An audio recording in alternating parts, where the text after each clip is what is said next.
الحمد للہ رب العالمین والصلاة والسلام علی سیدنا وسید الانبیاء والمرسلین وعلی آلہ الطیبین الطاہرین المہدیین وعلى أصحاب رسوله النبي الكريم الأمين أما بعد فأعوذ بالله من الشيطان الرجيم بسم الله الرحمن الرحيم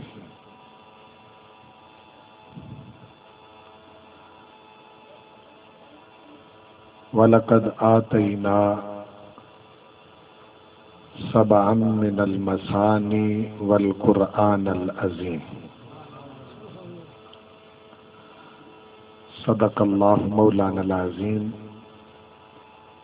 إن الله وملائكته يصلون على النبي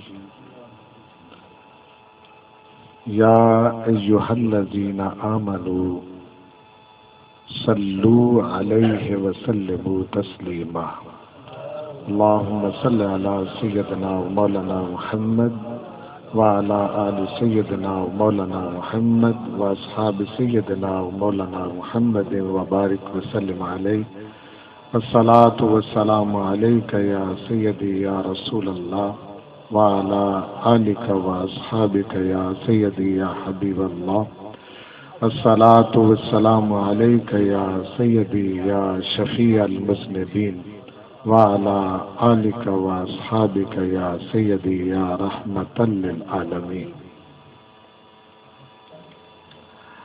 مالک کریم اپنے حبیب کریم صلی اللہ علیہ وآلہ وسلم کے توسل اور تصدق سے مجھے اور آپ کو اپنی حفظ و امان میں رکھے، اپنے حبیب کریم صلی اللہ علیہ وآلہ وسلم کی غلامی، محبت، اطاعت اور اتباع میں زندہ رکھے، اسی پر موت نصیب کرے، اور کل حشر کو اپنے محبوب کریم صلی اللہ علیہ وسلم کے غلاموں میں ہم سب کا حشر فرمائے۔ میں اولاً محترم المقام جناب محمد شفیق صاحب اور ان کے رفقائے کار کو اس عظیم سلسلہ درس کا آغاز کرنے پر مبارکباد پیش کرتا ہوں، اور شرکائے درس کو بھی اس دعا کے ساتھ کہ پروردگار ہمیں اس کتاب کو سمجھنے اور سمجھ کر عمل کی توفیق عطا فرمائے، شرکت پر مبارکباد پیش کرتا ہوں۔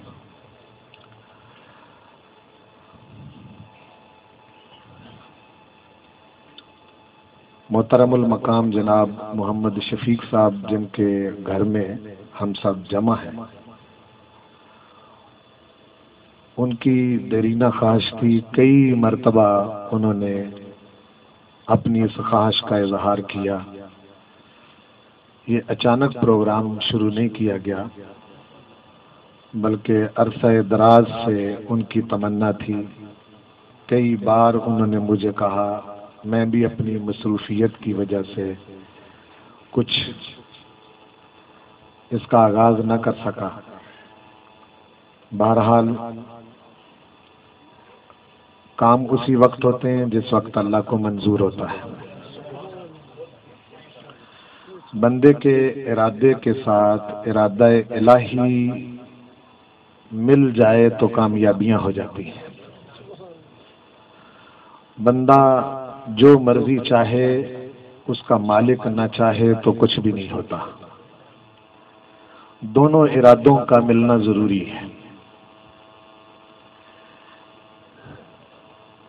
یہ جس طرح کی صاحب خانہ کی خواہش تھی، یہ تو بہت لمبا ایک سلسلہ ہے۔ میرا خیال ہے شاید میری زندگی بھی ختم ہو جائے گی، اور بہت سارے احباب بھی شاید نہ رہیں دنیا میں۔ ان کا خیال یہ تھا کہ شروع سے قرآن مجید کی تفسیر جو ہم آپ سے جامع مسجد نور محمدیہ صدیقیہ میں گاہے گاہے مختلف آیتوں کی سنتے ہیں، تو ان کی خواہش یہ تھی کہ شروع سے اس کا آغاز کیا جائے اور جہاں تک یہ سلسلہ پہنچ سکے وہاں تک اس کو لے جایا جائے۔ میں اللہ کا ایک عاجز بندہ ہوں۔ اس کی تفسیر بڑے بڑے جید علماء نے کی ہے، فخر کے طور پر نہیں، عاجزی کے طور پر۔ یہ بات کہنے میں مجھے کوئی مسئلہ بھی نہیں، چونکہ جب کسی بندے کو کسی چیز کا یقین حاصل ہو جاتا ہے تو پھر اس کا اظہار کرنے میں کوئی پرابلم پیش نہیں آتی۔ اس کی وجہ یہ ہے کہ قرآن مجید ہر چند کے علماء اپنے مدارس میں درس نظامی کرتے ہیں، لیکن اس وقت جو درس نظامی کروایا جا رہا ہے چند جگہوں کے علاوہ، اب مجھے پتہ چلا ہے کہ دعوت اسلامی کے مدارس میں جو ہے وہ 8 سال جو درس نظامی کے اس میں ترتیب وار قرآن مجید کا ترجمہ شامل کر دیا گیا ہے، اس کی مجھے خبر ملی ہے۔ اس کے علاوہ جو باقی مدارس جن میں پڑھایا جاتا ہے، ایک بدقسمتی رہی ہے۔ وہ بدقسمتی یہ ہے کہ بہت سارے علوم ان پر محنت تو کی جاتی رہی ہے، لیکن جس کتاب کی خاطر محنت کی جاتی رہی ہے وہ نہیں پڑھائی جاتی رہی۔ یعنی 7-8 سال بھی درس نظامی سے علماء فارغ ہو جاتے ہیں، لیکن وہ الحمد سے لے کے والناس تک پورا ترجمہ جو کہ نہایت ضروری ہے، بہت ہی ضروری ہے، وہ نہیں پڑھایا جاتا رہا۔ جو لوگ علماء سے باخبر ہیں، اس کا مجھے بہت سارے مواقع پر موقع بھی ملا۔ میں نے اپنے علاقے میں ایک مرتبہ علماء کو اکٹھا کیا، تو اکٹھا کر کے تو میں نے ان کی خدمت میں گزارش کی کہ نوجوان نسل جو ہے اس کو ضرورت یہ ہے کہ قرآن مجید کے ساتھ ان کا تعلق جوڑا جائے۔ تو آپ حیران ہوں گے کہ وہ تقریباً 30 کے قریب علماء تھے مختلف مساجد سے، لیکن ان میں 2 کے سوا باقیوں کا کہنا یہ تھا کہ ہم نے قرآن مجید کا ترجمہ خود نہیں پڑھا ہوا۔ یعنی 30 کے قریب علماء تھے، ان میں سے 2 صرف ایسے جنہوں نے پڑھا ہوا تھا، لیکن وہ بھی ایک بار پڑھ لیا، لیکن اس کے بعد پھر اس کو آگے مزید اس کو جاری نہ کیا۔ یہ ایک بدقسمتی ہے۔ میں بعض اوقات اپنے نمازیوں کو یا اپنے سامعین کو یہ بات کرتا تو رہتا ہوں، لیکن وہ سیکھیں گے تو ظاہر علماء سے ہی، اور اگر علماء خود ہی اس سے واقف نہیں ہوں گے تو پھر مسئلہ تو بنے گا۔ ایک بڑی لچھے دار تقریر کر لینا اور مسجع مکفہ جوڑ توڑ کے ساتھ، جس میں کوئی مقرر جو ہے وہ اچھلتا بھی ہے، بازو بھی مارتا ہے، جوش بھی دلاتا ہے، سب کچھ وہ ممکن ہے، وہ سب کچھ ہو جاتا ہے۔ اور وہ کوئی، میں نہیں سمجھتا کہ اس دین کے اندر تقریر کا جو طریقہ رکھا گیا ہے وہ طریقہ جو ہے وہ تبلیغ کا طریقہ نہیں ہے۔ تقریر اور چیز ہے اور تبلیغ اور چیز ہے۔ تقریر اور تبلیغ میں ایک بڑا بنیادی فرق ہے جو سمجھنے کے لائق ہے۔ مقرر جو ہوتا ہے، یعنی جس کا مطمع نظر تقریر ہوتا ہے، اس نے وہ تقریر پر محنت کرتا ہے، شعروں کے ساتھ، لفظوں کے ساتھ، جملوں کے ساتھ، اور ایسی روایتوں کے ساتھ جس سے لوگ خوش ہوں۔ کیا؟ لوگ خوش ہوں، یعنی جو آگے بیٹھے ہوئے لوگ ہیں وہ خوش ہوں۔ چونکہ کان جو ہے نا، ہر چیز کی ایک خوراک ہے، آنکھوں کی ایک خوراک ہے، اسی طرح کانوں کی بھی ایک خوراک ہے۔ اسی طرح مطلب یہ ہے کہ یہ صرف خوراک کھانے پینے کا نام نہیں ہے، بعض اوقات آپ کی آنکھیں بھی خوراک لیتی ہے، اور آپ کا دماغ بھی خوراک لیتا ہے، آپ کے کان بھی خوراک لیتے ہیں۔ کانوں کا جو چسکا ہے، یہ اس کو مسجع مکفہ جوڑ توڑ لفظوں کا اب کب جب سب یہ اچھے لگتے ہیں۔ آپ سمجھے نا، یہ اس سے سلسلہ جات جڑتے ہیں۔ شعر و شاعری بہت اچھی لگتی ہے، سر بڑی اچھی لگتی ہے کانوں کو۔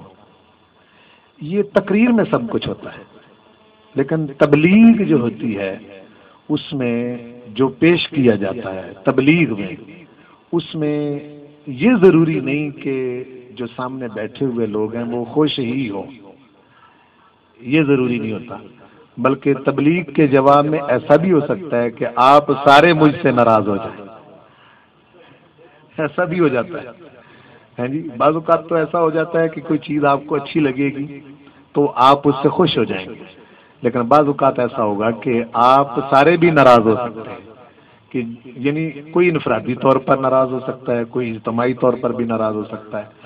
وہ کیا چیز ہوتی ہے کہ وہ ایسی چیزیں ہوتی ہیں جو نفس امارہ کی صورت میں انسان کے اندر موجود ہوتی ہے، اور جب اس کی نشاندہی کی جاتی ہے تو یہ انسان کی نیچر ہے کہ جب اس کی غلطی سے اس کو آگاہ کیا جاتا ہے تو بھلے بعد میں اس کو وہ چیز اچھی لگے کہ بات تو ٹھیک ہی کی تھی، لیکن فوری طور پر جب اس پر اٹیک کیا جاتا ہے تو وہ ناراض ہو جاتا ہے۔ یہ انسان کی فطرت میں شامل ہے، اور رسول کریم صلی اللہ علیہ وسلم کو ایسے بے شمار مواقع کا سامنا کرنا پڑا ہے، یعنی تمام انبیاء کو بھی اس کا سامنا کرنا پڑا ہے۔ آپ دیکھیں نا کہ جس وقت، اور قرآن مجید کی 15 سے 16 جگہ تلاوت آیات کا ایک طریقہ بتایا گیا ہے۔ آج ہو سکتا ہے کہ باقاعدہ اس کا آغاز نہ ہو سکے، میں صرف پس منظر اس کا عرض کر رہا ہوں، ہاں جی۔ انشاءاللہ العزیز آئندہ جو ہے اس کو پھر باقاعدہ شروع کر دیں گے، پھر اسپیسیفک مضمون ہوگا۔ تو 15 سے 16 جگہ پر آیتوں کے حوالے سے یہ بتایا گیا ہے کہ اے میرے پیارے حبیب، وَإِذَا تُتْلَى عَلَيْهِمْ آیاتنا یکادون یسطون علیہم، یعنی یہ فرمایا گیا ہے کہ جب آپ ان کے سامنے آیتیں پڑھیں گے تو ایسا بھی ہو سکتا ہے کہ سننے والے حبیب آپ پر حملہ کر دیں۔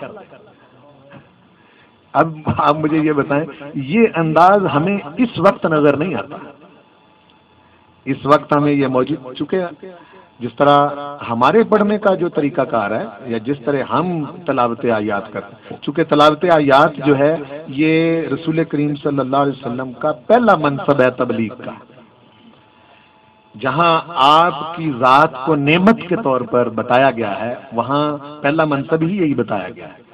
لقد من اللہ علی المؤمنین، بے شک اللہ تعالیٰ نے ایمان والوں پر احسان کیا ہے، کیا؟ اذ بعث فیہم رسولا من انفسہم، کہ انہی میں سے ایک رسول ان میں مبعوث کیا ہے۔ وہ رسول کرتا کیا ہے، یعنی اس کی ذمہ داریاں کیا ہے؟ رسولا من انفسہم یتلو علیہم آیاتہ، اس کا پہلا کام یہ ہے کہ وہ اللہ کی آیتیں تلاوت کرتا ہے۔ پہلی ڈیوٹی یہ ہے کہ وہ اللہ کی آیتیں تلاوت کرتا ہے، اور دوسری یہ ہے کہ صرف تلاوت نہیں کرتا بلکہ وَيُزَكِّيهِمْ، ان کا تزکیہ کرتا ہے۔ اگر آپ تزکیے کو سمجھیں، تزکیے کو اگر سمجھنا چاہیں تو آپ ایک مالی جو پودا لگاتا ہے تو وہ پودا تو ایک ہی لگاتا ہے، لیکن جس وقت وہ پودا لگاتا ہے تو اس کے پودے کے ساتھ ہی بہت ساری 10-15 بوٹے خود اپنے آپ سے بھی اگنا شروع ہو جاتے ہیں اس کے ارد گرد. جہاں وہ پودا لگاتا ہے تو اس کے ارد گرد بہت ساری ایسی چیزیں جو اس نے لگائی نہیں ہیں، اس مالی نے وہ پودا لگایا نہیں ہے، ارد گرد جڑی بوٹیاں اور مطلب ایسی چیزیں اگنا جاتی ہیں. اب وہ جو خود جو چیزیں اگ گئی ہیں وہ تو کبھی نہیں چاہیں گی کہ ہمیں توڑا جائے. جو چیزیں خود اگ گئی ہیں وہ تو کبھی بھی نہیں چاہیں گی کہ ہمیں توڑا جائے. تو وہ مالی کیا کرتا ہے؟ مالی وہ جو بوٹا اس نے خود لگایا ہے اس کو سلامت رکھنے کے لیے خود اگنے والی بوٹیوں کو اکھیڑتا ہے، ان کو اکھیڑتا ہے. ان کو وہ اگر وہ نہ اکھیڑے تو وہ اس لگائے ہوئے بوٹے کو جو طاقت ملنی ہے، پودے کو جو طاقت ملنی ہے، وہ ارد گرد استعمال ہونے لگے گی. اور وہ طاقتور اگر وہ جڑی بوٹیاں جو ارد گرد اگی ہیں ان کو نہ چھیڑا جائے، ان کو نہ اکھیڑا جائے، ان کو نہ زمین سے باہر نکالا جائے تو وہ بعض اوقات اتنی مضبوط ہو جاتی ہیں کہ بعد میں جا کر وہ مالی کے لیے مصیبت بن جاتی ہے. آپ سمجھ رہے ہیں نا؟ تو یہ جو خود رو جڑی بوٹیاں اگاتی ہیں لگائے ہوئے پودے کے ارد گرد، ان کو اکھیڑنے کا نام تزکیہ ہے. آپ سمجھیں؟ ان کو اکھیڑنے کا نام کیا ہے؟ تزکیہ ہے. چونکہ مالی ہے نا اس نے پودا. اولاً رسول کریم صلی اللہ علیہ وسلم جب تلاوت آیات کی جاتی ہے تو تلاوت آیات کا ایک اثر ہے کہ انسان جس کے اندر ایمان ہے ایمان جلا پاتا ہے، ایمان کا پودا لگتا ہے اس سے. اور تقشعر منہ جلود الذین یخشون ربہم بالغیب، آیتیں اتنا اثر رکھتی ہیں کہ رونگٹے کھڑے ہو جاتے ہیں. یعنی آیتوں کے اندر اتنا اثر ہے کہ ان سے رونگٹے کھڑے ہو جاتے ہیں. اور ایک جگہ ارشاد فرمایا وَإِذَا سَمِعُوا مَا أُنزِلَ إِلَى الرَّسُولِ تَرَىٰ أَعْيُنَهُمْ تَفِيضُ مِنَ الدَّمْعِ. ان آیتوں کا اثر یہ بھی ہے کہ سننے والے کے آنکھوں سے بعض اوقات آنسو جاری ہونے لگتے ہیں. یعنی یہ اثر ہے ان کا. تو وہ جو خود رو جڑی بوٹیاں ہیں یہ دوسری ڈیوٹی ہے پیغمبر کی. پہلی ہے یتلو علیہم آیاتہ کہ وہ تلاوت آیات کرتا ہے. دوسرا ہے ویزکیہم. یہ بہت بڑے فورم پر کرنے والی باتیں ہیں جو میں کر رہا ہوں. یعنی بہت بڑا فورم چاہیے اس کے لیے اور مطلب اس سے، لیکن پھر بھی میں کوشش کرتا ہوں کلم الناس علی قدر عقولہم کہ لوگوں کے ساتھ ان کی عقلوں کے مطابق بات کی جائے. ویزکیہم کہ ان کا تزکیہ کرتا ہے. تزکیہ کرنے کے بعد پھر ڈیوٹی تیسری کیا ہے؟ وَيُعَلِّمُهُمُ الْكِتَابَ وَالْحِکْمَةَ کہ پھر وہ پیغمبر جو ہے کتاب پہلے بھی گزر چکی. تلاوت آیات ظاہر ہے کتاب ہی ہے. جب تلاوت کریں گے تو کتاب کی آیتوں کی ہی تلاوت کریں گے. اب تلاوت نہیں، تلاوت تو ہو چکی، جڑی بوٹیاں بھی اکھڑ چکی. اب وہ تنہا پودا ہے جس کو بارآور کرنا ہے، اتنا مطلب قداور کرنا ہے کہ جس کے اوپر مطلب یہ ہے کہ پھول لگیں، پھل لگیں، پورا پر رونق ہو جائے وہ پودا جو ہے. تو اس کے لیے پھر تیسری ڈیوٹی یہ ہے کہ وَيُعَلِّمُهُمُ الْكِتَابَ. پہلے کتاب پیغمبر پڑھتا ہے، تلاوت کرتا ہے. پھر ارشاد فرمایا کہ اب پڑھنے کی ڈیوٹی ختم ہوئی، پھر تلاوت کتاب کی تعلیم دیتا ہے. کیا دیتا ہے؟ تعلیم دیتا ہے، معلم بن جاتا ہے. اور والحکمہ اور دانائی کی. ارشاد فرمایا وَإِن كَانُوا مِن قَبْلُ لَفِي ضَلَالٍ مُبِينٍ. ان چار جو چیزیں ہیں اس سے پہلے یہ صورتحال ہوتی ہے کہ اس سے پہلے لوگ گمراہی میں مبتلا ہوتے ہیں. جب یہ چاروں کام ہو جاتے ہیں تو وہ گمراہی سے نکل کر ہدایت پا جاتے ہیں. گمراہی سے نکل کر ہدایت پا جاتے ہیں. آپ میری بات کو فالو کیا نا؟ تو یہ بڑا ضروری ہے. ہمارا ناطہ قرآن مجید سے ٹوٹ چکا ہے. قرآن مجید سے ہمارا ناطہ جو ہے وہ ٹوٹ چکا ہے. یہ بہت ضروری ہے کہ ہم اس کی طرف رجوع کریں. یہ بڑی قابل توجہ بات ہے. ہم اس کی طرف رجوع کریں. قرآن ہماری طرف رجوع نہیں کرے گا. نہ قرآن مجید کی یہ ضرورت ہے.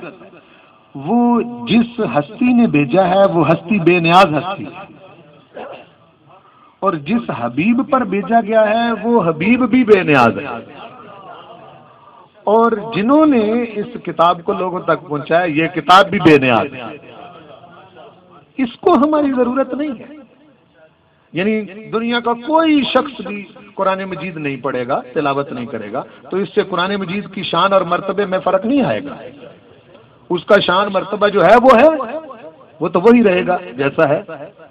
تو یہ بہت ضروری ہے۔ تو میں نے آپ کو بتایا کہ ہمیں رجوع الی القرآن کی ضرورت ہے کہ ہم اس کی طرف رجوع کریں۔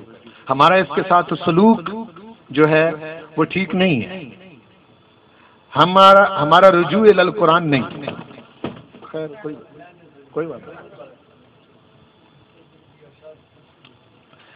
تو ہمارا رجوع الی القرآن نہیں ہے، رجوع ہمارا قرآن مجید کے ساتھ سلوک معذرت کے ساتھ جو میں عرض کرنے لگا ہوں وہ ہو سکتا ہے کہ آپ کی طبیعتوں کے مطابق نہ ہو، لیکن ہمارا زیادہ سے زیادہ اس کے ساتھ سلوک یہ ہے کہ کوئی بندہ اگر نمازی بھی ہے، جو بے نمازی ہیں وہ تو ان کا تو رجوع ہے ہی نہیں، یعنی جو نمازی نہیں ہے ان کا تو رجوع ہے ہی نہیں، سوائے ان کے کہ جو تحقیق کی صورت میں جو غیر مسلم بھی ہیں، کفار بھی ہیں، وہ تحقیق کے انداز میں تو اس کو پڑھتے ہیں اور تلاوت کرتے رہتے ہیں، اس میں سے خوشاچین بھی ہوتے ہیں۔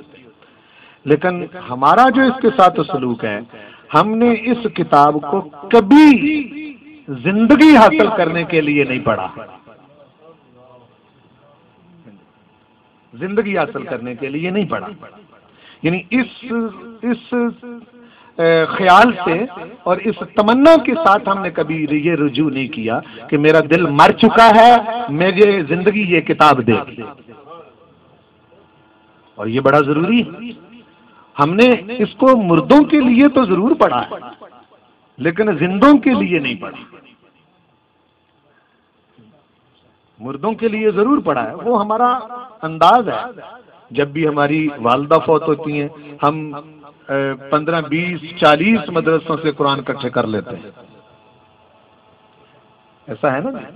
بلکہ بعض اوقات ہم نے عادتیں بگاڑ دی ہیں، جن لوگوں نے ہم کو قرآن سکھانا تھا ان لوگوں کے بھی ہم نے مزاج خراب کر دیے۔ یہ ہماری ذمہ داری۔ مزاج کس طرح خراب کیے؟ ہم ان کو اپنے گھروں میں بلاتے ہیں، وہ 10 کی صورت میں یا 15 قرآن مجید پڑھنے والوں کی صورت میں ہمارے گھروں میں آتے ہیں، ان کے ساتھ کوئی ایک استاد ہوتا ہے اور وہ 2 یا 3 پارے مطلب ایک آدمی پڑھ کے 1 گھنٹے کے اندر قرآن مجید پڑھتے ہیں۔ اور پڑھنے کے بعد ہم کیا کرتے ہیں، چونکہ ہم ایسا ہی کرتے ہیں، بلکہ معذرت کے ساتھ بھی یہ جو میں بات عرض کرنے لگا بڑی قابل توجہ ہے۔ اور وہ کیا کرتے ہیں، پڑھنے کے بعد ہم اپنی حیثیت کے مطابق 50 یا 100 روپیہ ان سب بچوں کو ایک کو کر کے دیتے ہیں اور کچھ تھوڑا سا اضافہ کر کے استاد کو بھی نوازتے ہیں، اور ہم ان کو شروع سے ہی بچپن سے ہی مانگت بنا دیتے ہیں، شروع سے۔ اب مجھے یہ بتائیں کہ جس بچے کا یہ مزاج بن جائے گا، ہاں جی، یہ بڑی قابل، میں کئی جگہوں پر اس کا ذکر کرتا ہوں، کئی بندے ناراض بھی ہوئے اس سے، ہاں جی، شروع سے ہی ہم ان کو مانگت بنا دیتے ہیں۔ رزق تو اللہ نے دینا ہے، رزق تو اللہ نے دینا ہے، اس کا تو وہ تقسیم ہو چکا ہے، وہ لکھا جا چکا ہے۔ جس وقت بندہ 5ویں ماہ میں ہوتا ہے اپنی ماں کے بطن میں، رزق اس کا جتنا اس نے کھانا ہے وہ لکھ دیا جاتا ہے۔ یہ ہمارے ایمان کی کمزوری ہے کہ ہم رزق حاصل کرنے کے لیے غلط ذرائع اپناتے ہیں، وہ تو لکھا جا چکا ہے۔ وہ ہمیں سمجھ اس لیے نہیں آتا کہ ہمارے ہاں بہت سارے چلاک لوگ جو ہیں جب اپنی چلاکیوں سے زیادہ رزق حاصل کرتے ہیں تو دوسرے ان کے نقش قدم پر چل کر وہ بھی زیادہ حاصل کرنا چاہتے ہیں، حالانکہ ایسا نہیں ہوتا، وہ طے شدہ بات ہے، وہ رزق اتنا ہی ہے۔ بعض اوقات میں اس طرف اگر آپ کو لے جاؤں، دیکھو نا جی، ایک کلی ہے اسٹیشن پر جو کھڑا ہوتا ہے، سارا دن بوجھ اٹھاتا ہے، سارا دن بوجھ اٹھاتا ہے، اور سارا دن بوجھ اٹھانے کے بعد رزق کی صورت میں اس کے حصے جو کچھ آتا ہے وہ ہمیں اچھی طرح معلوم ہے۔ ایک بالکل نکما اور عقل و شعور سے بھی آری بے وقوف قسم کا انسان جو ہے وہ بعض اوقات بیٹھا ہوتا ہے لیکن اس کے پاس اتنا رزق ہوتا ہے جو کسی دوسرے کے پاس ہے ہی نہیں. ایسا ہے یا نہیں؟ ہاں جی. تو اس لیے ہم شروع سے ہی یہ جو غلط ذرائع ہیں، اور اب علماء کے ساتھ اور ان لوگوں کے ساتھ بات کریں گے تو وہ تو سننے کے لیے آپ تیار ہی نہیں ہے نا، جس طرح کا آپ نے ان کا مزاج بنا دیا. بلکہ وہ تو پسند ہی نہیں کریں گے، بلکہ وہ تو اس شخص کے خلاف ہو جائیں گے یہ بات کرے گا. اور میں یہ مخالفت بیت چکا ہوں، یہ مخالفت جو ہے یہ میں بھگت چکا ہوں، مجھے معلوم ہے اس چیز کا. تو ضرورت اس چیز کی ہے کہ ہم، اور یہی وجہ ہے کہ میں کئی مرتبہ، حافظ صاحب اس بات کے واقف ہیں، ڈسکس بھی ان سے بعض اوقات ہوتی رہتی ہے، ہم غیر علاقوں سے امام اپنی مسجدوں میں رکھتے ہیں. غیر علاقوں سے، کوئی ملتان سے آیا ہوا، کوئی خوشاب سے آیا ہوا ہے، کوئی کسی جگہ سے آیا ہوا ہے، اور ہمیں قطعاً کچھ پتہ نہیں ہوتا کہ وہ جو امام ہے اس کا حسبی نسبی سلسلہ کیا ہے، کو خاندانی لوگ ہیں یا کیا مطلب سلسلہ ہے، یا مطلب کس طریقے سے انہوں نے زندگی بسر کی ہے، اخلاقی صورتحال ان کی کیا وہاں رہی ہے. وہ جب ہم یہاں رکھ لیتے ہیں تو چونکہ ہم رکھتے کن بنیادوں پر ہیں. ہاں جی، اگر کوئی مسجدوں کی کمیٹی کے لوگ بیٹھے ہوئے ہیں تو وہ بھی ناراض نہ ہو، ہم سر کی بنیاد پر رکھتے ہیں. اماموں کا انتخاب سر کی بنیاد پر رکھتے ہیں کہ سر اچھی ہے. آپ سمجھیں نا؟ اور بہت ساری ایسی چیزیں ہیں ان کو ہم مطلب دیکھتے ہیں. یہ میں آپ کے اندر سے ایک فکری چیز جو ہے اس کو اجاگر کر رہا ہوں. میں چاہ رہا ہوں کہ جو چیز آگے جا کے میں آپ کو سکھانا چاہتا ہوں اس کی کم از کم کوئی تھوڑی سی میں ہل چلا کے اس کھیت کو بنا تو دوں. میں ہل چلاؤں گا، پہلے زمین کا سینہ چیروں گا تو پھر وہاں بوٹے لگیں گے نا.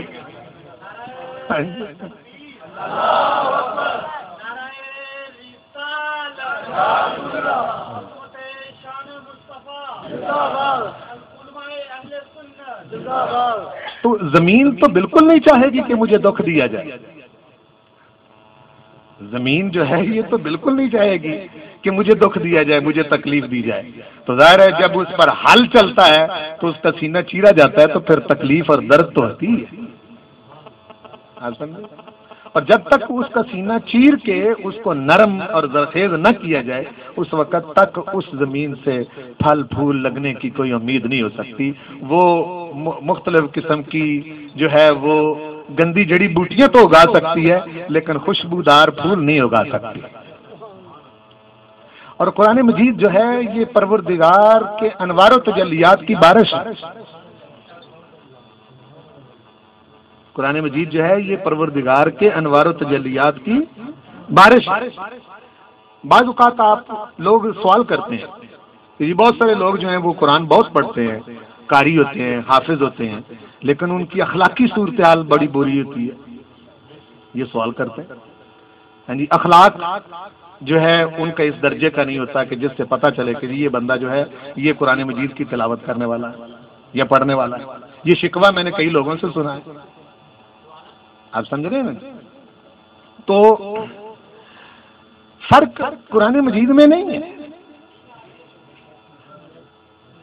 قرآن مجید تو ہے جیسا ہے، وہ تو انوار و تجلیات کی بارش. آپ سمجھ فرق کہاں ہے؟ اس کو آپ بارش کی تمثیل سے سمجھیں. اور قرآن مجید نے اپنے حوالے سے بارش کا ذکر بھی کیا ہے سورۃ نور کے اندر. تماثل غیث اعجب الکفار نباتہ ثم یہیج فتراہ مصفرا ثم یجعلہ حطاما. اس کا ذکر بھی کیا ہے کہ بارش کو سمجھیں کہ بارش جب برستی ہے تو بارش برسنے میں فرق نہیں کرتی، سب جگہ برابر پر، اس چھت پر بھی برسے گی، باہر گلی میں بھی برسے گی، نالیوں پر بھی برسے گی، باہر روڈ پر بھی برسے گی. جہاں آپ نے سارے محلے کا کوڑا کرکٹ اور گند اکٹھا کیا وہاں بھی برسے گی. ہاں جی، ہو سکتا ہے کہ اس کے ساتھ ہی کسی کسان نے پہلے ہل چلا کے زمین کو زرخیز کر دیا ہو اور بیج بو دیا ہو، وہاں بھی برسے گی. ہاں جی، بارش تو وہ ایک ہی قسم کی ہوتی ہے، اس میں تو فرق نہیں ہوتا. اس کے قطرے ایک جیسے ہوتے ہیں اور صاف اور شفاف ہوتے ہیں، لیکن آپ دیکھتے ہیں کہ کیا بارش برسنے کے بعد ہر جگہ پر اثر ایک جیسا ہوتا ہے؟ نہیں، اثر مختلف ہوتا ہے۔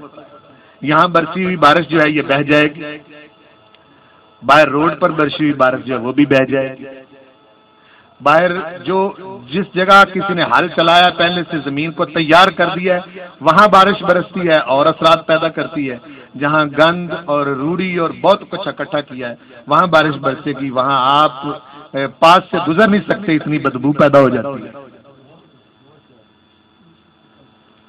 تو فرق بارش میں نہیں، بعین ہی فرق قرآن مجید کے انوار و تجلیات میں نہیں، فرق اس سینے میں ہے جس سینے پر بارش برس رہی ہے۔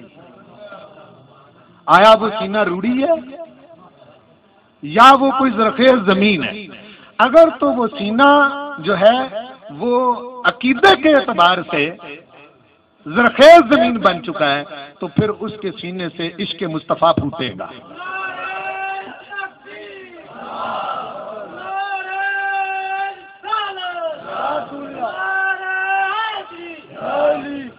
حضور کریم صلی اللہ علیہ وسلم کی محبت کے پھول اگیں گے جن سے خوشبو آئے گی، اور اگر وہ سینہ جو ہے وہ عقیدے کے کوڑا کرکٹ اور گندگی سے بھرا ہوا ہے تو وہاں جب یہی قرآن مجید ہے، قرآن مجید کی بارش میں تو فرق نہیں، جب وہاں پڑے گی تو پھر وہاں سے بدبو آئے گی۔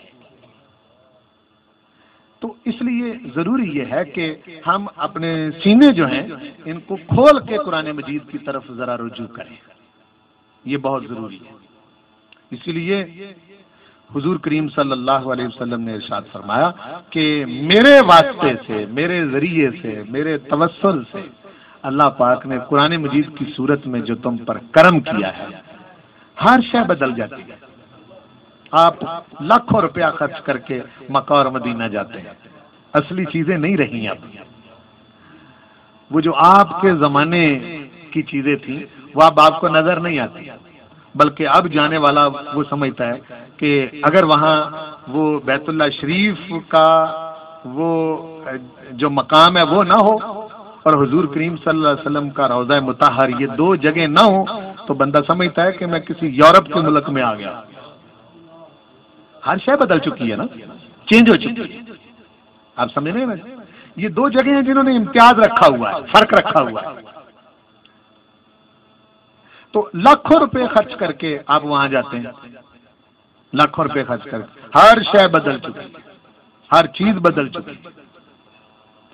ہاں اگر نہیں بدلا زمانے گزرنے کے ساتھ تو وہ قرآن نہیں بدلا، یہ بالکل بعین ہی اسی صورت میں موجود ہے جس صورت میں رسول پاک نے عطا کیا تھا۔ آپ سمجھ رہے ہیں؟ اور یہ آپ کو گھروں میں میسر ہے، آپ کو گھروں میں میسر ہے، آپ تک خود پہنچا ہے قرآن، قرآن مجید خود آپ تک پہنچا ہے۔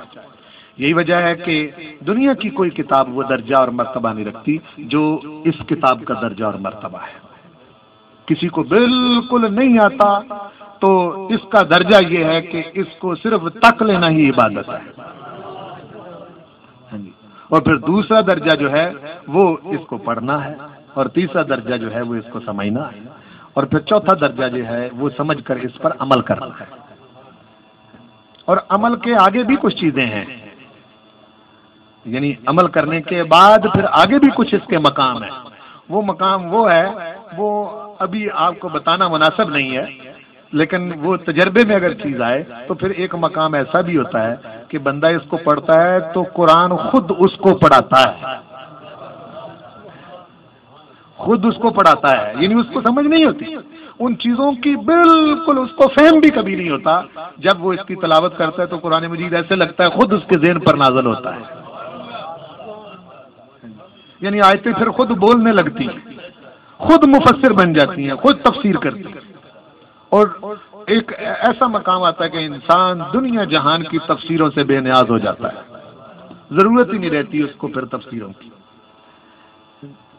یہ چیز جو ہے یہ بڑی اہم ہے، اور یہاں تک یہاں تک اللہ پاک اپنے بندے کو لے آتا ہے. یہ چیز اللہ نے بندوں کے لیے ہی رکھی ہے، اپنے لیے نہیں رکھی. وہ کنجوس پروردگار نہیں ہے، بخیل نہیں ہے. آپ سمجھے؟ بندہ لینا چاہے تو وہ شانے کئی دیتا ہے.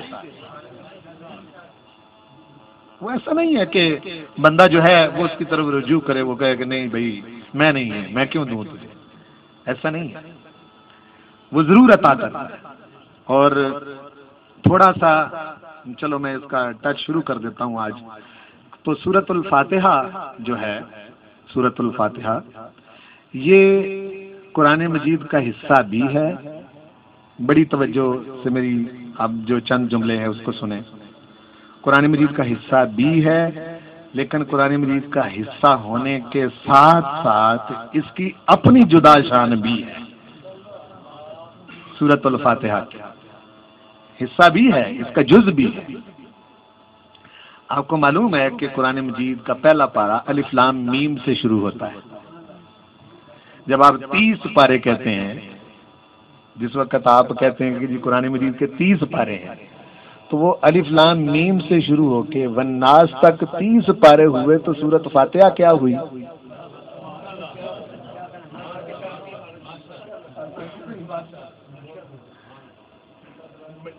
آپ سمجھے نا کہ قرآن مجید تو الف لام میم سے شروع. آپ دیکھیں پہلا پارہ جو ہے اس کا نام ہے الف لام میم، دوسرے پارے کا نام ہے سیقول، اور تیسرے پارے کا نام ہے تلک الرسل. نام ہے نا بھی ہر پارے کا. تو جب آپ کہتے ہیں 30 پارے ہیں تو وہ الحمد سے لے کے والناس تک تو 30 پارے ہو گئے. تو سورۃ فاتحہ کیا چیز ہے؟ اس کی نشاندہی خود ہمارے آقا و مولا صلی اللہ علیہ وسلم نے فرمائی. آپ نے فرمایا سورۃ فاتحہ وہ ہے جو مجھ سے پہلے کسی نبی کو نہیں دی گئی.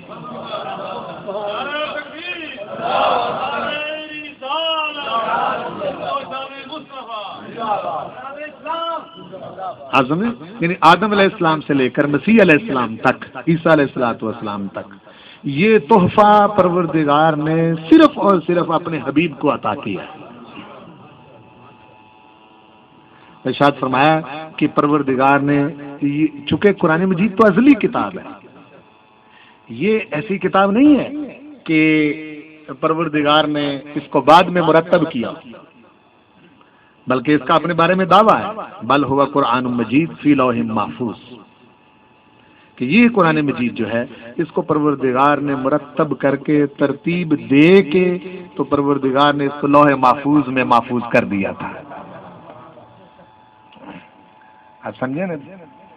تو حضور کریم صلی اللہ علیہ وسلم نے ارشاد فرمایا کہ عرش کے نیچے اللہ تعالیٰ نے عرش کے نیچے اس سورہ پاک کو نور کی صورت میں رکھا، اور مجھ سے پہلے کسی پیغمبر کو یہ عطا نہیں کی، عطا صرف مجھے کی. اور یہی وجہ ہے کہ جہاں قرآن مجید کا ذکر کیا جو میں نے آیت پڑھی شروع میں، یہ سورۃ الحجر کی آیت ہے، آخری رکوع میں ہے. وَلَقَدْ آتَيْنَا، توجہ فرمائیں، وَلَقَدْ آتَيْنَا سَبْعًا مِّنَ الْمَثَانِي، اے حبیب ہم نے آپ کو 7 ایسی آیتیں دی ہیں جو بار بار دہرائی جانے والی ہیں. سبعًا مثانی، 7 مثانی عطا کیا. والقرآن العظیم، وَلَقَدْ آتَيْنَا سَبْعًا مِّنَ الْمَثَانِي وَالْقُرْآنَ الْعَظِيمِ، 7 ایسی آیتیں دی ہیں جو بار بار دہرائی جائیں گی، اور حبیب اور قرآن مجید بھی عطا کیا. تو سمجھیں آپ بات، اس کی وضاحت ہوگی نا قرآن مجید. تو سورۃ الفاتحہ جو ہے یہ عرش کے نیچے وہ نور جو پروردگار نے محفوظ رکھا تھا اور حضور کریم صلی اللہ علیہ وسلم سے پہلے کسی پیغمبر کو نہیں عطا کیا، وہ اللہ پاک نے اپنے محبوب کو عطا کیا. اسی لیے حضور کریم صلی اللہ علیہ وسلم ارشاد فرماتے تھے، بات یہ قیمتی ہے. ہمارے پنجابی میں عام طور پر کہتے ہیں جی پیر کامل کے یقین کا عمل کہتے ہیں نا جی. تو بات ہے یقین کی. ہم بڑے دم درود ڈھونڈتے رہتے ہیں، دم درود بہت سارے ڈھونڈتے رہتے ہیں، لیکن ایک دم حضور پاک نے بھی بتایا، ارشاد فرمایا الفاتحہ تو دواء لکل داء الا الموت، الفاتحہ تو دواء لکل داء الا الموت۔ حضور پاک نے ارشاد فرمایا کہ سورۃ الفاتحہ ہر بیماری کی دوا ہے سوائے موت کے، یعنی موت کے سوا ہر چیز کی شفا اس میں موجود ہے، ہر چیز کی۔ اور اس یوں سمجھ لیں کہ یہ جو سورۃ الفاتحہ ہے، الف لام میم سے لے کے والناس تک آگے سارا قرآن اس کی تفسیر ہے۔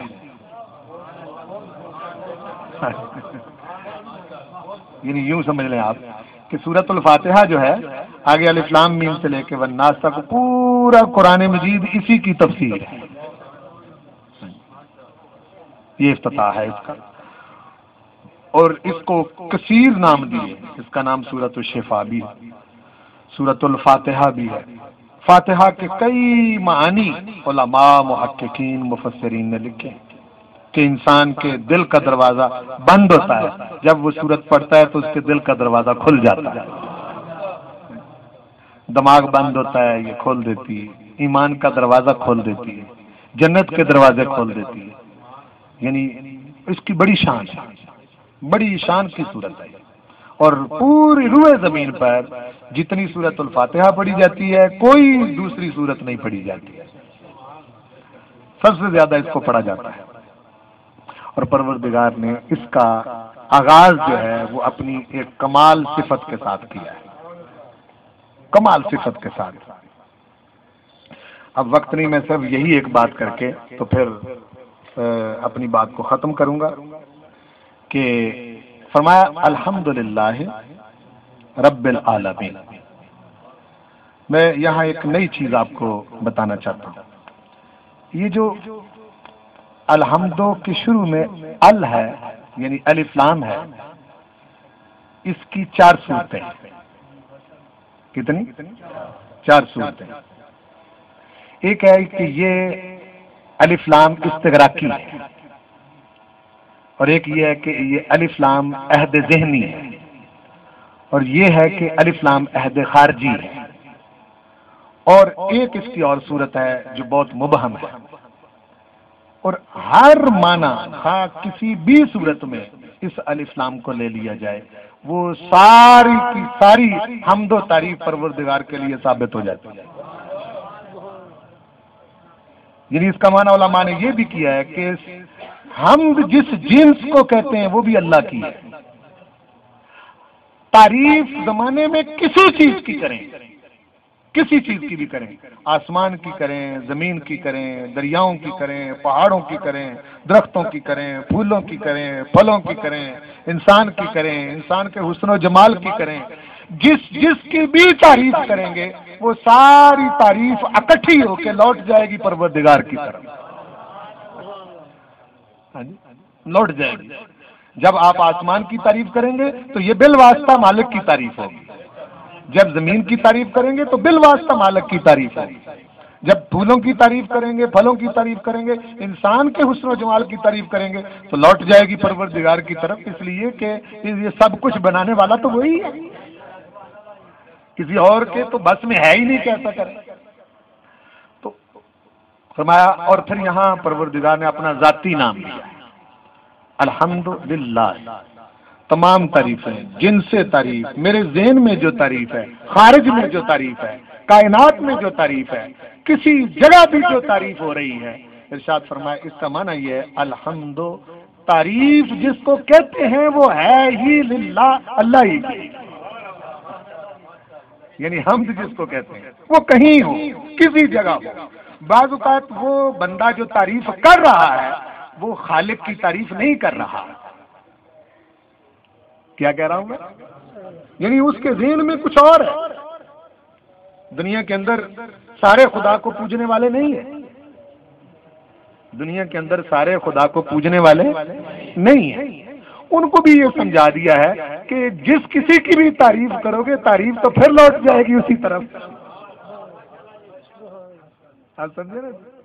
تو اس لیے فرمایا الحمدللہ، تعریف جس جنس کا نام ہے تعریف، یعنی جن سے تعریف، کہیں ہو، کسی جگہ ہو، کسی کی ہو، وہ ساری کی ساری للہ، اللہ ہی کے لیے۔ کون اللہ؟ رب العالمین، جو سارے جہانوں کو معنی میں جو کرنے لگا ہوں وہ سنے نا، یہ معنی میں جمعے میں نہیں کر سکتا آپ سمجھیں کہ نہیں؟ جی، جو معنی کرنے لگا وہ سنے۔ اس اللہ کی تعریف ہے رب العالمین، جو سارے جہانوں کو آغاز سے لے کے مرتبہ کمال تک پہنچانے والا ہے، اس کو رب کہتے ہیں۔ رب صرف یہ نہیں کہ وہ روٹی ٹکر دے کے فارغ ہو گیا، ایسا نہیں ہے۔ رب وہ ہے کہ جو شے بھی ہے، جو چیز بھی ہے، اس کا ایک آغاز ہے اور پھر اس کا ایک کمال ہے۔ جو چیز بھی ہے، ایک اس کی ابتدا ہے، پھر اس کا کمال ہے۔ آپ جب گلاب کا پودا لگاتے ہیں تو بالکل ہلکی سی چھوٹی سی کومپل ہوتی ہے، یہ یوں سمجھ لیں کہ آپ ایک لکڑی لگاتے ہیں، پھر وہ اس وقت کمال پر نہیں ہے، اس وقت وہ کمال پر نہیں ہے، تو پھر وہ کیا ہوتا ہے کہ آہستہ آہستہ وہ پھلنا شروع کرتا ہے، پھر اس پر پتے لگتے ہیں، ٹہنیاں بنتی ہیں، بڑا خوبصورت وہ پودا بن جاتا ہے، اور جب وہ پتوں سے بھر جاتا ہے تو پھر اس پر سرخ رنگ کے پھول لگتے ہیں۔ وہ جب پورے جوبن پر پہنچ جاتا ہے تو اس کو کمال کہتے ہیں۔ ارشاد فرمایا رب کہتے ہی وہ ہیں جو ابتدا سے لے کے کمال تک پہنچانے والے۔ یہاں آپ ماشاءاللہ سارے صاحب بصیرت بیٹھیں کہ مادہ انسانی جس سے انسان بنتا ہے، یہ اس کو ذرا سی بھی بیرونی ہوا لگ جائے تو ڈاکٹر حضرات کہتے ہیں کہ وہ ضائع ہو جاتا ہے، ذرا سی بھی بیرونی ہوا لگ جائے۔ آپ سمجھے؟ بڑے اگر انہوں نے کوئی اور طریقوں سے اس کو محفوظ بھی کرنا ہوتا ہے تو بڑی حفاظت سے اس کو رکھتے ہیں۔ تو اب ویسے آپ دیکھیں، مطلب گندم کا دانہ ہے، آپ پلیٹ میں رکھ کے سوکھی جگہ پر اس کو جتنا مرضی رکھ چھوڑیں، ہاں جی، وہ 4 مہینے پڑا رہتا ہے، سال پڑا رہتا ہے، 2 سال پڑا رہتا ہے۔ آپ سمجھے؟ چاول کے دانے پلیٹ میں رکھ کے اس کو آپ رکھ دیں اپنے گھر میں کسی خشک جگہ پر، نمی نہ لگے، کوئی چیز نہ لگے، بلکہ وہ جتنے پرانے ہوتے جاتے ہیں اتنے قیمتی ہوتے جاتے ہیں، ہاں جی، آپ سمجھے نا؟ تو کچھ بھی نہیں ہوتا۔ لیکن وہی گندم کا دانہ جب آپ زمین میں بوتے ہیں، زمین میں بونے سے کیا مراد ہے کہ اس کو زمین میں رکھ کے اس کے اوپر ہلکی سی مٹی کی تہ آ جاتی ہے، ہلکی سی مٹی کی تہ آ جاتی ہے۔ جب تہ آتی ہے تو پھر وہ اس کے اندر پوٹینشل تھی، صلاحیت تھی کمال تک پہنچنے کی، اس دانے کے اندر کیا صلاحیت تھی کمال تک پہنچنے کی، لیکن اس کو ماحول نہیں ملا۔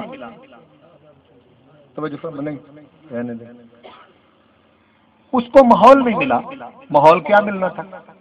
اس کے آگے اس کے اندر جو چھپی ہوئی صلاحیتیں تھیں، ان صلاحیتوں کو بروئے کار لانے کے لیے اس کے سامنے کوئی اس کا دشمن آیا ہی نہیں۔ کیا کہہ رہا ہوں؟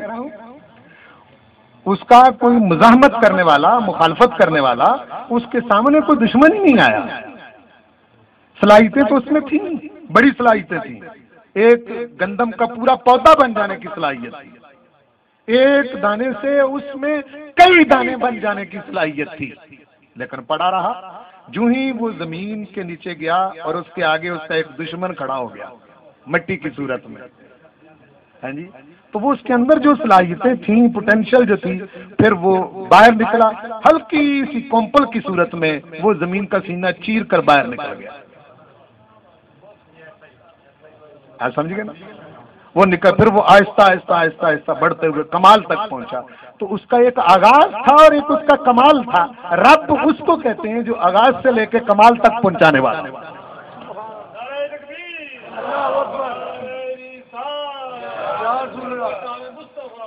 اور رب اس کو نہیں کہتے کہ پیدا آپ کے ماں باپ کریں اور کمال کو وہ پہنچائے، ایسا نہیں ہے، آپ سمجھے؟ ایسا نہیں، وہ آپ کے ماں باپ میں بھی آپ کے پیدا ہونے کی جو صلاحیت پروردگار نے رکھی تھی وہ اس کا رب بھی وہی ہے، اس کا رب بھی وہی ہے، وہ کسی بندے کا کمال نہیں، کسی عورت کا کمال نہیں، کسی کے بس میں نہیں کہ اس طرح کی صورت گھڑ لے، کسی کے بس میں نہیں یا بنا دے۔ حضرت داتا گنج بخش علی اجویری رحمت اللہ علیہ، آپ کا یہ واقعہ مفکر پاکستان علامہ اقبال نے اسرار خودی میں لکھا ہے، جو میں سنانے لگا، رب کے معنی کو سمجھانے لگا۔ وہ بڑا فتین آدمی تھا، ایسے نہیں اس نے اتنی بڑی تصویر بنائی پاکستان کی اپنے ذہن میں جس پر آگے پھر یہ پاکستان بنا، تو یہ واقعہ اسرار خودی میں لکھا ہے۔ کہنے لگے کوئی بندہ آ گیا حضرت داتا گنج بخش علی اجویری رحمۃ اللہ علیہ کے پاس، کہنے لگا حضور میرے دشمن زیادہ ہو گئے، بہت زیادہ دشمن ہو گئے، تو آپ یہ دعا کریں میرے حق میں کہ مجھے ان سے نجات مل جائے، ان سے چھٹکارا مل جائے۔ تو آپ فرمانے لگے اچھا چلو ہم دعا کرتے ہیں، تو ہی میرے پاس بیٹھا تو پھر آمین کہہ۔ دو کہنے لگے جی چلو ٹھیک ہے، آپ نے ہاتھ اٹھایا، آپ فرمانے لگے پروردگار اس کے دشمنوں میں اضافہ فرما، اس کے دشمنوں میں اضافہ فرما۔ تو اس نے آمین کہنے کے بعد دعا تو ختم ہوگی، تو کہنے لگا حضور اس میں پتہ کیا ہے؟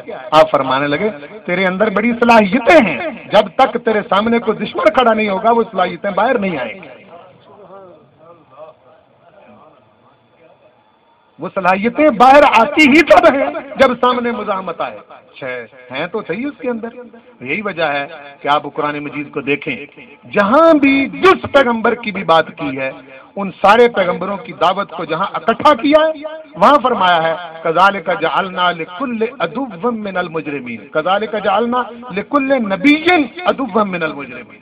جتنے پیغمبر آئے ہیں، جتنے رسول اور نبی آئے ہیں، ہر نبی کے مقابلے میں ہم نے اس وقت کا سب سے بڑا فن خان دشمن اس کے سامنے کھڑا کیا ہے، تاکہ پیغمبر جب دعوت پیش کرے وہ مخالفت کرے، اور جب مخالفت کے ساتھ دعوت ٹکرائے تو پھر پیغمبر کی دعوت کامیاب ہو۔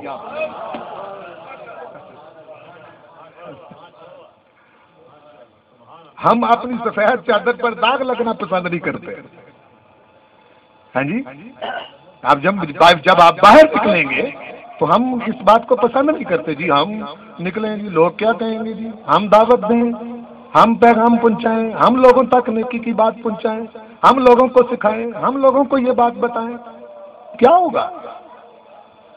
زیادہ سے زیادہ آپ کو کوئی مطلب یہ ہے کہ گالی دے دے گا، آپ کو برا بھلا کہہ دے گا، کوئی کچھ کہہ دے گا، نبیوں کو نہیں کہا، پیغمبروں کو نہیں کہا ہے۔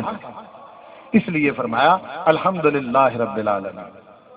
ایک آیت مبارکہ ہی تھوڑے سے وقت میں ویسے تو میرے ذہن پر اس وقت جو مفاہیم اترے ہیں وہ میں ذکر کروں تو میرا 4 گھنٹے اور گزر جائیں، لیکن بہرحال یہ بات ذہن میں رکھیں کہ جن سے تعریف، کیا کہہ رہا ہوں، جب نماز پڑھیں تو یہ ذہن میں رکھنی ہے، تعریف جس کو کہتے ہیں، تعریف جس شے کا نام ہے، تعریف جو ہے وہ ہے ہی اللہ کی، وہ زمانے میں کہیں ہو، کوئی کرے، اپنا کرے، بیگانہ کرے، جب تعریف کرے گا تو لوٹ جائے گی پروردگار کی طرف، اللہ کی ہے۔ کس اللہ کی؟ رب العالمین، جو سارے جہانوں کو آغاز سے لے کے کمال تک پہنچانے والا ہے، آغاز سے لے کے کمال تک پہنچانے۔ اتنی بات بندہ سمجھ جائے تو پھر اس کو پتہ چل جاتا ہے میں کہاں پہنچنے والا ہوں، میری اپنی حیثیت کیا ہے، کمال پر پہنچانے والا تو کوئی اور ہے، کمال پر پہنچانے والا تو کوئی اور ہے۔ پروردگار ہمیں رجوع الی القرآن کی توفیق بخشے اور ہم اس کتاب کی طرف رجوع کریں اور اس کو اپنا امام بنائیں، مقتدا بنائیں، اور مالک کریم ہمیں اس سے ہدایت کا نور حاصل کرنے کی توفیق بخشے۔ اللہم صلی علی سیدنا و مولانا محمد وعلی آل سیدنا و مولانا محمد واصحاب سیدنا و مولانا محمد وبارک وسلم علیہ۔